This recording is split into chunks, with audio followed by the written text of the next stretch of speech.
વિશ્વ પર્યાવરણ દિવસ પહેલા પ્રી ઇવેન્ટ તરીકે ગીર સોમનાથ જિલ્લામાં અનેક કાર્યક્રમો યોજાઈ રહ્યા છે,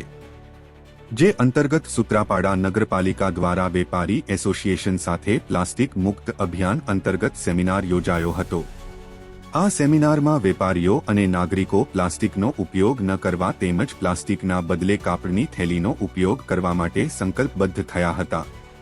સૂત્રાપાડા નગરપાલિકાના ચીફ ઓફિસરે જણાવ્યું હતું કે વિશ્વભરમાંથી પ્લાસ્ટિક પ્રદૂષણનો અંત થીમ અંતર્ગત જિલ્લામાં પ્લાસ્ટિક નાબૂદીની ઝુંબેશ ચાલી રહી છે, જે અંતર્ગત સૂત્રાપાડા નગરપાલિકા દ્વારા વેપારી એસોસિએશન સાથે સિંગલ યુઝ પ્લાસ્ટિક બેન વિષય ઉપર સેમિનારનું આયોજન કરવામાં આવ્યું હતું,